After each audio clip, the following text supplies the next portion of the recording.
Chemical bonding में क्या होता है, octet rule. Day to day life में आपने स्टेबिलिटी के बारे में जरूर सुना होगा। किसी चीज़ की स्टेबिलिटी ज़्यादा है, किसी चीज़ की स्टेबिलिटी कम है। जिसकी स्टेबिलिटी कम है वो स्टेबिलिटी ज़्यादा पाना चाहता है, और जिसकी स्टेबिलिटी ज़्यादा है तो फिर ये अच्छी बात है, क्योंकि स्टेबिलिटी का रिलेशन कहीं ना कहीं एनर्जी से है। अगर एनर्जी कम हो जाए तो स्टेबिलिटी ज़्यादा हो जाए, एनर्जी ज़्यादा हो जाए तो स्टेबिलिटी कम हो जाएगा। ठीक हम बात करने चल रहे हैं क्या होता है ऑक्टेट रूल। केमिस्ट्री में एक ऐसा फॉर्मेट है, केमिस्ट्री में एक ऐसा मानक बनाया गया है कि किसी के एलिमेंट के बैलेंस सेल में अगर 8 इलेक्ट्रॉन हो जाए तो उसे स्टेबल मान लिया जाता है। बैलेंस सेल में, आउटर मोस्ट सेल में अगर 8 इलेक्ट्रॉन हो जाए तो उसे स्टेबल जोन में गिना जाता है, ऐसा माना गया। ठीक आपको अगर हम एक एग्जाम्पल देके बताएं तो आप नोबेल गैस का एग्जाम्पल ले सकते हैं, जिसे इनर्ट गैस बोलते हैं, निष्क्रिय गैस बोलते हैं, जीरो ग्रुप एलिमेंट बोलते हैं। अगर आप जीरो ग्रुप के एलिमेंट को देखिए तो इनके बैलेंस सेल में 8 इलेक्ट्रॉन होता है। हीलियम को छोड़ दीजिए, हीलियम में 2 इलेक्ट्रॉन होता है, लेकिन वो 2 में ही स्टेबल हो जाता है। बाकी सारे एलिमेंट में बैलेंस सेल में 8 इलेक्ट्रॉन होता है, और 8 इलेक्ट्रॉन हो जाने की वजह से इनकी स्टेबिलिटी बहुत ज़्यादा हो जाती है। इसीलिए नोबेल गैस किसी से रिएक्शन नहीं करते हैं, ये इनर्ट हो जाते हैं। इनर्ट का सवाल है, जब किसी से रिएक्शन ही नहीं करेंगे तो फिर इन्हें इनर्ट ही बोलेंगे। तो ये नोबेल गैस रिएक्शन क्यों नहीं करते? क्योंकि इनके बैलेंस सेल में 8 इलेक्ट्रॉन हो गया, इनका ऑक्टेट कंप्लीट हो गया। अगर ऑक्टेट कंप्लीट हो गया तो ये स्टेबल हो गया। अब सवाल ये होता है, बाकी सारे एलिमेंट इस नोबेल गैस की देखा देखी करना स्टार्ट कर देते हैं। अगर नोबेल गैस की स्टेबिलिटी ज़्यादा है तो सारे एलिमेंट ये सोचते हैं कि हमारे भी बैलेंस सेल में अगर 8 इलेक्ट्रॉन हो जाए तो हम भी नोबेल गैस की तरह स्टेबल हो जाएंगे। तो इस 8 इलेक्ट्रॉन करने के चक्कर में सारे एलिमेंट या तो इलेक्ट्रॉनों का लॉस करते हैं, या इलेक्ट्रॉनों का गेन करते हैं, या इलेक्ट्रॉनों की शेयरिंग करते हैं, और फिर इससे डिफरेंट काइंड के बॉन्ड बनाना स्टार्ट करते हैं। जैसे आयनिक बॉन्ड है, कोवलेंट बॉन्ड है, कोऑर्डिनेट बॉन्ड है। तो आइए बात करने चल रहे हैं what is octet rule. Hello मेरे प्यारे बच्चों, कैसे हैं आप सब? आप सबका स्वागत है आपके प्री चैनल पीसी ग्रुप में, और मैं पीसी सर, आपका केमिस्ट्री मेंटर, आप सबका स्वागत करते हैं। Welcome you. वीडियो अच्छी लगे तो वीडियो को लाइक करना, चैनल को सब्सक्राइब करना, और वीडियो को हाइप करना, क्योंकि पीसी सर इंडिया का top most content, lecture, study material, mentorship, सब कुछ नीट और जेईई की तैयारी करने वाले बच्चों को फ्री ऑफ कॉस्ट दे रहे हैं। तो बच्चों देखना, अगर हम जीरो ग्रुप एलिमेंट को एक बार देखें तो जीरो ग्रुप एलिमेंट कौन कौन से हैं? Helium, neon, argon, krypton, xenon, radon, यह है जीरो ग्रुप के एलिमेंट। ठीक, अगर हम बात करें इनके एटॉमिक नंबर्स की तो 2, 10, 18, 36, 54, 86, ये है इनके atomic.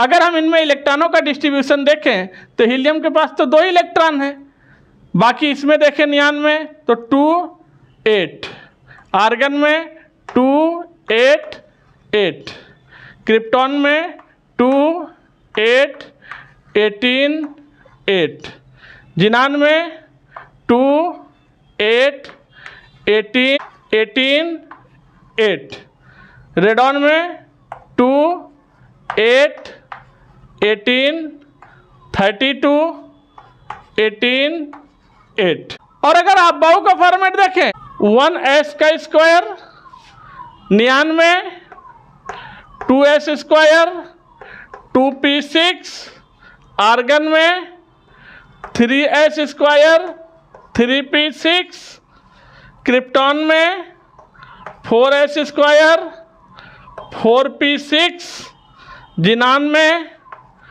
5s square, 5p6, radon में 6s स्क्वायर, 6p6।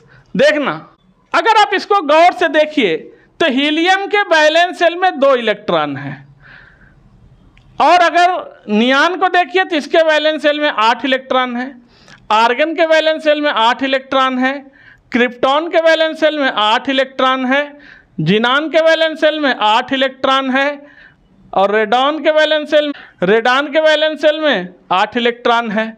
तो देखिए हीलियम स्टेबल डुप्लेट बनाता है और ये बहुत ज़्यादा स्टेबल होता है डुप्लेट में ही, क्योंकि 2 इलेक्ट्रॉन है। बाकी सबको देखिए तो इन सबके वैलेंस शेल में ध्यान दीजिए 8 इलेक्ट्रॉन है। तो ये क्या बनाते हैं? Stable octet. इसीलिए कहा जाता है, हीलियम को छोड़ दीजिए बाकी सारे नोबेल गैस के वैलेंस शेल में 8 इलेक्ट्रॉन होते हैं, इसलिए इनका ऑक्टेट कंप्लीट होता है, हीलियम का डुप्लेट कंप्लीट होता है, इसलिए ये ज़्यादा स्टेबल माने जाते हैं। और कोई चीज़ अगर ज़्यादा स्टेबल हो जाएगा तो फिर उसे किसी से रिएक्शन करने की कोई आवश्यकता नहीं है। और अगर ये रिएक्शन नहीं करेंगे तो इन्हें नोबेल गैस बोलेंगे, इनर्ट गैस बोलेंगे, जीरो ग्रुप के एलिमेंट बोलते हैं, क्योंकि ये किसी से रिएक्शन नहीं करते हैं। और इसे अगर आप याद करना चाहो तो इसको याद करने की एक ट्रिक भी है, आप याद कर सकते हैं। हे नीलम आरजू करो जिद रहने दो। जिद करना अच्छी बात नहीं है। हे नीलम आरजू करो जिद रहने दो। इस तरह से नोबेल गैस याद कर लेंगे तो आप लोग, उम्मीद करता हूं, ऑक्टेट रूल समझ गए होंगे। जीरो ग्रुप एलिमेंट के वैलेंस शेल में 8 इलेक्ट्रॉन होने जाने के कारण ये स्टेबल हो जाते हैं, किसी से रिएक्शन नहीं करते। और इन्हीं के देखा देखी बाकी सारे एलिमेंट ये कोशिश करने लगते हैं कि हमारे भी वैलेंस शेल में 8 इलेक्ट्रॉन हो जाए, हम भी स्टेबल हो जाएं। इस चक्कर में सारे एलिमेंट या तो इलेक्ट्रॉनों का लॉस करने लगते हैं, या इलेक्ट्रॉनों का गेन करने लगते हैं, या इलेक्ट्रॉनों की शेयरिंग करने लगते हैं, साझेदारी करने लगते हैं और अपने वैलेंस शेल में 8 इलेक्ट्रॉन करने की कोशिश करने लगते हैं और फॉलोइंग टाइप के बॉन्ड बनाना शुरू कर देते हैं, या ionic bond, covalent bond, coordinate bond. और जो ये ऑक्टेट का कॉन्सेप्ट है, ऑक्टेट रूल, इसको किसने दिया था? लुईस ने दिया था। और आपको पता है जो हम लोग केमिकल बॉन्डिंग पढ़ते हैं, ये लौकी तो आपको याद ही होगा। लौकी खूब खाते होंगे। लौकी का मतलब लुईस ने ऑर्गेनिक के लिए बताया था, ठीक, और कोसल ने इनऑर्गेनिक के लिए बताया था। लीजिए, तो लुईस ऑर्गेनिक के लिए और कोसल इनऑर्गेनिक के लिए, इसे मिला के पढ़ो तो क्या पढ़ते हैं? लौकी। यानी इलेक्ट्रॉनिक कॉन्सेप्ट ऑफ बैलेंसी का इलेक्ट्रॉनिक कॉन्सेप्ट लौकी ने दिया था, लुईस ने दिया था ऑर्गेनिक के लिए और कोसल ने दिया था इनऑर्गेनिक के लिए। तो आज की वीडियो को यहीं रखते हैं, फिर आपसे मिलते हैं नेक्स्ट वीडियो में। आप लोग वीडियो को लाइक कर दीजिए, चैनल को सब्सक्राइब कर दीजिए, एक प्यारा सा कमेंट कर दीजिए। Thank you, take care.